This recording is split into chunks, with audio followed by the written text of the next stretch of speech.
Hello, hello, hello. How is everyone doing today? How is everyone doing today? My name is Tina Greer, and I'm the owner of this platform. Thank you for joining my live today. I'm also the CEO and owner of Greer Business Solutions, and I wanted to come in today. I wanted to come on my Facebook page as well as my Facebook group, as well as my YouTube channel. So you guys are seeing me stream live in 3 different places, and I wanted to come in today to talk to you guys for a minute to share some valuable information. You might, if you are seeing me for the very first time, you might wonder, well, who is she and what does she do?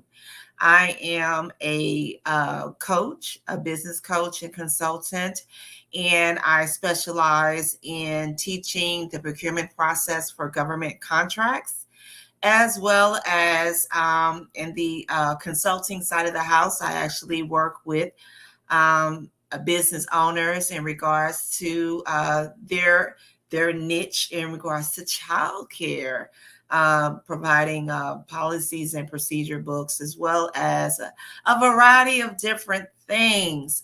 But I wanted to come in today, and that's part of my business operations side of the house, I should say that, along with program management. But I wanted to come in today to talk to you guys in regards to government contracts, because I was here thinking, I had some really good calls on some clients, or potential clients, I should say, that called me for a connections call, this week. And I was like, well, you know what? Let me come in here live and share some information that I think that will be helpful, because I know a lot of people, a lot of you guys are actually pursuing government contracts. And really, this is the focus of my chat with you today, is to really kind of help you get a better framework in regards to understanding your infrastructure, in regards to going after these opportunities. Because again, it's $1 trillion industry and there is room for everybody. However, you need to know the process. You need to know the correct steps in order to position your company to be most effective. And that's what I do when I provide my coaching, is to really help you position your company for success in this environment, in the government contracting space. So what I wanted to share with you, if guys, you probably saw the title of my chat today with you, is talking about FTEs. FTEs. Now, and also before I even go into FTEs, I want to make sure that everybody is seeing me okay. If you are chiming in and you catch me on the replay, hit hashtag replay. Also, if you are chiming in live, let me know where you're chiming in from, because I definitely want to be able to shout you out, let you know, that everybody know that you are in the building. So I want to make sure that I do have everybody here. So if you guys see me looking down, I'm just making sure that I'm actually in here as particular. There we go. In particular, in my Facebook group, which is the training hub for women government contractors. So what I wanted to talk about today is, what is an FTE? Do you know? If you do, put it in the chat. What is an FTE? It's an acronym. Okay. Couple of seconds pass. I'm gonna give you time to think about it. What's an FTE? So here it is. An FTE is just a full-time, it's an acronym for full-time equivalent. Full-time equivalent, meaning a person working full-time on a contract. Okay. So what I wanted to explain to you guys today, again, I'm not pulling out a whiteboard and we're not going to do any calculations on the chat today, but I will walk you through the process of my thought process in order for you to understand when you see FTE in a solicitation, you need to know what is the full-time equivalent. It's a person working on a project, okay? And that means that person is working full-time hours. So 19, it could be 1920 hours as an FTE, or it could be 1880 hours as an FTE. So you might ask, well, how did you come up with those numbers as for an FTE, which are one person working full time, meaning that they are actually on the job full time, and that is the amount of hours, a workload or a work amount of hours that a person would work. So I'm going to walk you through what my process is to get to those final numbers of either 1920 or 1880. So let's get going. Let's get started. So what you will start with is knowing how many hours is it in a full year, calendar year. How many hours? How many weeks are in a calendar year? January through December. That's what I'm talking about, just a straight calendar year. So there are 52 weeks in a year. 52 weeks in a year. That is your base. 52 weeks in a year, and you would take that times 40 hours in a work week. That is going to equate to 2080 hours per year. You're trying to get to how many hours in a full 12 calendar year from January to December, which is 2080 hours in a full year. Okay, guys, you following me? Are you still with me? Again, 52 weeks in a year times 40 hours in a work week. 2080 hours in a full year, just in general, total amount of hours per year. Okay. So what you do now is take that 2080 hours and you want to subtract your vacation time. Like you want to give your employees at least 10 days vacation. That's 2 weeks vacation, right? Think about it when you were in corporate America, or if you're still in corporate America, you get 2 weeks vacation. That's 10 days, 5 days a week. So that's 40 hours first week, 40 hours the next week. You get 10 days, right? So now we're going to look at paid holidays. Normally, a company will give 10 paid holidays per year to an employee, a full-time employee. So now you have that 2080 hours, the full amount of hours in a year, minus 10 vacation days.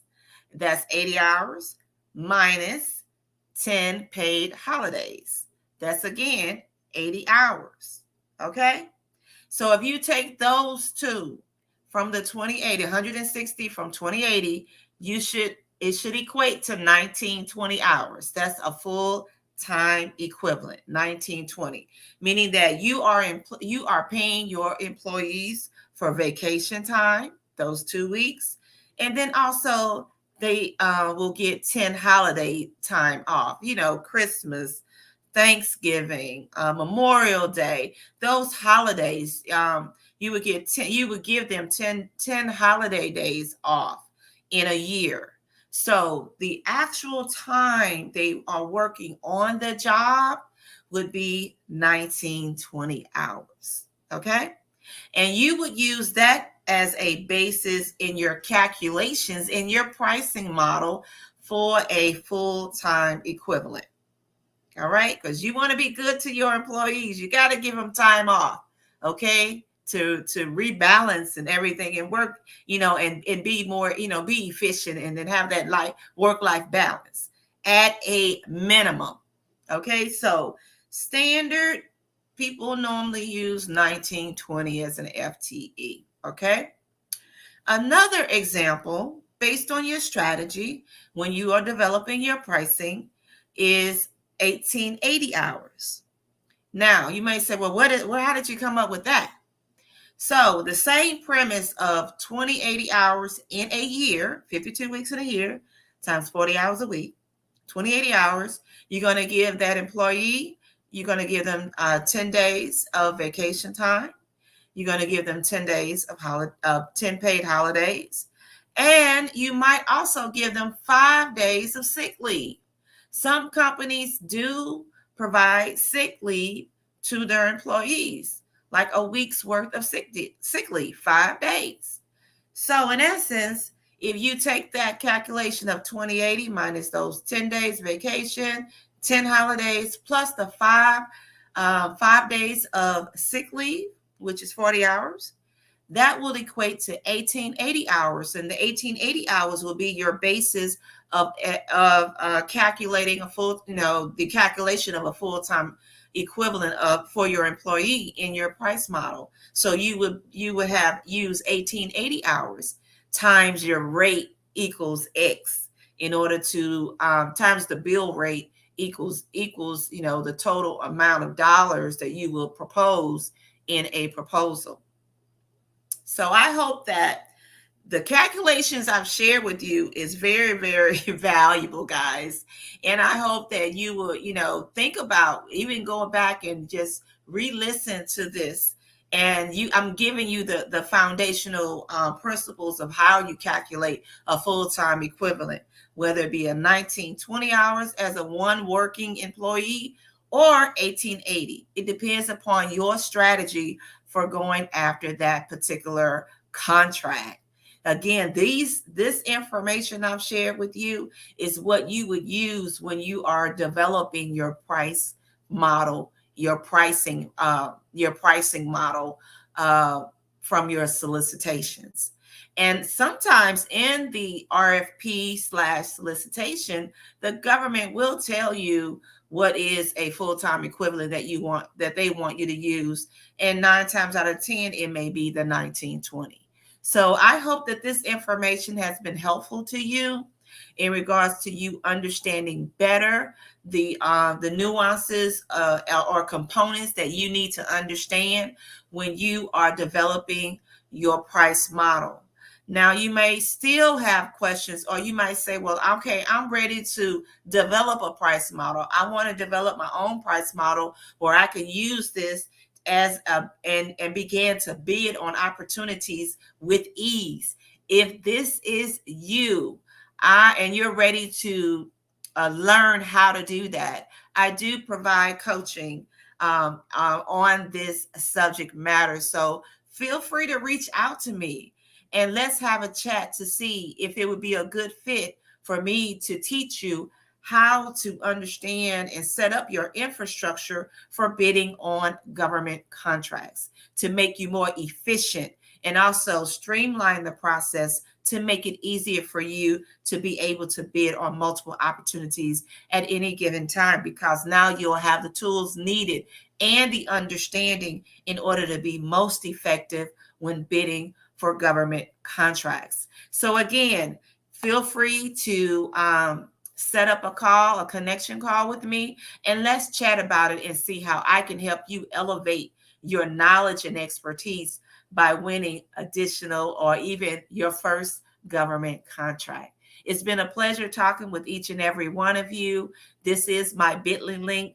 Let's chat. I look forward to for you to scheduling a call with me, and let's see how Greer Business Solutions can help you further along in your GovCon business, getting those contracts and learning how to find, bid, and win government contracts. Again, Tina Greer of Greer Business Solutions, and I look forward to assisting you further. You guys have a wonderful rest of the day, and let's chat soon.